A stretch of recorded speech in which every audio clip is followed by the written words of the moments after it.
Hey, greetings, everyone. Lieutenant Colonel Alan West, Senior Fellow at the Media Research Center.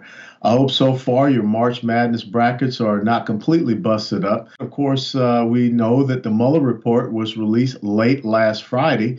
And of course, if there was a big bombshell, I don't think it would have been released late on a Friday going into a weekend where there was March Madness. And of course, there probably would have been some type of leakage out to the media about some of the more important points that they wanted to make. And of course, the media will continue to press the issue, even though we saw their complete meltdown over the weekend with the results of the Mueller report. And as we saw, so many people expected the Mueller report to give a specific outcome that did not come to fruition. And so now they have to go back and, well, try to recreate or continue to create the outcomes that they desire. But I want to share with you another story that leads me to ask that question. Who decides what's good, bad, ugly, and evil? Recently, we know about the massacre at the two Muslim mosques in Christchurch, New Zealand. And I think each and every one of us can agree that that is something that is truly heinous, that that is something that is evil, that that is something that we should not tolerate, we should condemn and never condone. But the reaction there from the Prime Minister of New Zealand was something that caused me to scratch my head. When she immediately came out and said, "Today I'm announcing that New Zealand will ban all military-style semi-automatic weapons. We will also ban all assault rifles.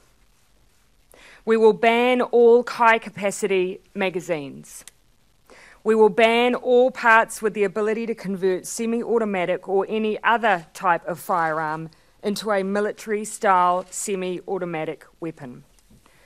We will ban parts that cause a firearm to generate semi-automatic, automatic, or close to automatic gunfire." And if you are caught with one of these semi-automatic firearms, there's no grace period, there's no grandfathering. If you're caught with one, well, tens of thousands of dollars of fines and possibly a 3-year prison sentence. It's interesting because the person that chased down the gunman in those mosque shootings was carrying a semi-automatic handgun. So does the Prime Minister of New Zealand go up to that individual who enabled that shooting massacre to end and for that person to be captured? Did she go up to him and say that now you're a criminal, you're a felon? But I want to share with you a report that, well, the media is not talking about a whole heck of a lot. And it's from the Christian Broadcasting Network. And this was from the 20th of March. And it says, the news out of Nigeria is getting progressively worse as it is being reported that more than 300 people were killed in at least 7 predominantly Christian villages across Nigeria in February and March this year, according to multiple sources that monitor the persecution of Christians. Since February the 10th, there have been at least 270 people killed in the Kaduna state alone. International Christian Concern confirms that. It has been reported that at least 70 Christians have been killed during a 10-week span at the beginning of 2019 across the other Middle Belt states of Nigeria. In one early morning attack on the village of Karame on February the 14th, sources said 41 people died after 300 gunmen swarmed the village shouting Allahu Akbar as they fired their weapons, ransacked people's homes, and according to the Barnabas Fund, it was reported almost all of those killed were women and children, along with a few senior residents who were unable to run away. Why is it that we had all of the coverage about the 50 that lost their lives, and we all condemned that action in Christchurch, New Zealand, but yet we hear nothing about these 300 people that have been killed and many others wounded in Nigeria by Islamic insurgents? See, I don't like it when people choose what is good, bad, ugly, and evil.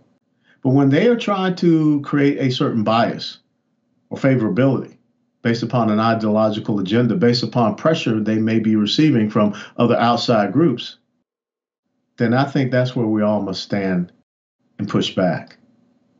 When I think about all of these Democrat presidential candidates that are out there talking about how we need to give reparations to people that are the descendants of slaves here in the United States of America. There's a real genocide that is happening here in these United States. Since 1973 in Roe versus Wade, we're coming up on nearly 18 million black babies that have been murdered in the womb. But yet no one's saying anything about that. As a matter of fact, the organization Planned Parenthood was founded by a white supremacist, a racist, a woman who spoke at Ku Klux Klan rallies, a woman that referred to people that looked like me as undesirables and weeds. Her name is Margaret Sanger. And this organization, Planned Parenthood, gets, well, $500 million, $500 million in American taxpayer funds. For what purpose? See, this is why we have the Media Research Center. Because the Media Research Center is out there keeping their eyes on those who are trying to make these decisions for us as to what is good, bad, ugly, and evil. But it is incumbent upon ourselves to know what is good, what is bad, what is ugly, and truly what is evil.